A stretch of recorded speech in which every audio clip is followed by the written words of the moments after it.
जय हिंद. मी Rafiq Khan, Poona target असोसिएशनचे अध्यक्ष आहे. खरं म्हणजे दिव्यांगांमध्ये ही जी नेमबाजी स्पर्धा आहे, त्याच्या जनजागृती करण्यासाठी आम्हाला जेव्हा आपला ऑलिम्पिकमध्ये दिव्यांग खेळाडूंनी 5 पदके आणले, तेव्हा आम्हाला असं वाटलं की जर आपण दिव्यांगांना प्रोत्साहन केलं, त्यांना प्रेरणा दिली आणि त्यांना या नेमबाजीबद्दल जरा ज्ञान दिलं, तर अजून खेळाडू आपण निर्माण करू शकतो. तर त्या अनुषंगाने आम्ही पुणे महानगरपालिकेकडे गेलो आणि त्यांची मीटिंग केली. मीटिंग केल्यानंतर त्यांनी मग ते आम्ही सांगितलं त्यांना आम्ही असली स्पर्धा घेऊ इच्छितो. तर सुरुवातीला तर फार भयंकर आम्हाला म्हणजे रुकावट आली आणि फार आम्हाला ते गतिरोधक आले. तर पहिला सुरुवातीला होतं की कोविड चालू आहे, कोरोना काळ चालू आहे. या काळामध्ये कसं घेणार? तरी पण आम्ही ते सतत पाठपुरावा करीत होतो आणि परमेश्वराच्या कृपेने कोविडचा पण काळ गेला आणि आम्हाला सोयीस्कर जरा ते काळ सुरू झाला. आणि त्याच्यानंतर मग हुंकार दिला पालिकेने कॉर्पोरेशननी की ठीक आहे आम्ही तुम्हाला ते सहकार्य करू. मग त्याच्यानंतर आम्ही एक स्टेजचे बंदूक आणायची, त्याचे गोळे आणायचे, मग ते टार्गेटचे पेपर असतात ते, मग हा हॉल बुक करायचं, ते रेंज बुक करायचं.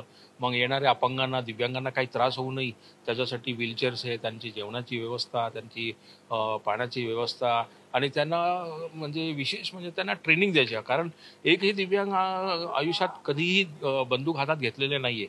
अशा दिव्यांगाला आम्ही त्यांच्या हातात बंदूक देणार, तर साहजिकच ते चॅलेंज आहे. तर त्या अनुषंगाने आम्ही म्हणजे कोच पण त्या अरेंज केलं, ट्रेनर अरेंज केलं. तर ते ट्रेनर जे आहे, ते ट्रेनर त्यांना दिव्यांगांना ट्रेनिंग देऊन की कसं काय करायचं आणि ते बंदूक कसं चालवायची, ते त्यांना सुरुवातीचं ज्ञान देत आहे, ट्रेनिंग देत आहे, की जेणेकरून त्यांचा म्हणजे काय नुकसान आणि काय होणार नाही. त्याबद्दल त्यांनी ते आम्हाला सांगितलं की ठीक आहे. कोचनी आम्हाला सहकार्य केले आणि आम्ही स्पर्धाच्या अगोदर त्यांना ट्रेन करणार आहे. सर नवीन दिव्यांगांना ट्रेन करणार आहे कसं बंदूक चालवायची आणि टार्गेट कसं धरायचं याचा बद्दल आज त्यांना आम्ही सहकार्य करणार आहोत. आणि हा सर्व जो स्पर्धा आम्ही घेतलेली आहे कुठल्याही दिव्यांगांना मोफत आहे. कुठल्याही दिव्यांगांना एक रुपया बी घेतलेले नाहीये. उलट आम्ही ते जे दिव्यांग म्हणजे सहभाग होणार आहे त्यांना मोफत टी शर्ट देणार आहे, कॅप देणार आहे आणि सर्टिफिकेट पण देणार आहे की तुम्ही हिंमत दाखवली आणि इथं आले आणि बंदूक चालवली, तर जेणेकरून त्यांना पुढच्या आयुष्यामध्ये त्यांना आम्ही ते प्रोत्साहन देणार आहोत. धन्यवाद. जय हिंद. रफिक खान. मी रफिक खान आहे. पॅरा टार्गेट शूटिंग असोसिएशनचे आम्ही पुणे त्याचे अध्यक्ष मी आहे. धन्यवाद.